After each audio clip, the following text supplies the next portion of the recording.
Buenos dias. We are looking at how to pronounce this phrase. How do you say goat cheese in Spanish? That's what it means. Alright, so let's break down the pronunciation in Spanish, and it's also going to be the case in Mexico, in Mexican, for example.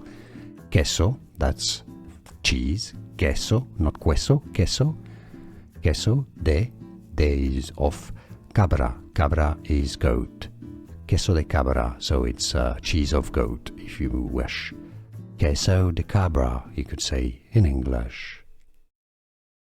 Buenos dias. We are looking at how to pronounce this phrase. How do you say goat cheese in Spanish? That's what it means. Alright, so let's break down the pronunciation in Spanish, and it's also going to be the case in Mexico, in Mexican, for example.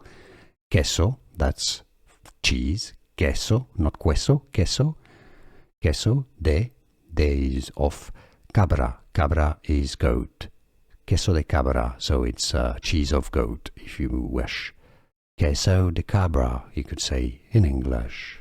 Here are more videos on how to pronounce more confusing words and names too many mispronounced. Like this video if you found it useful. I appreciate your support. I'll see you soon, and thanks for watching.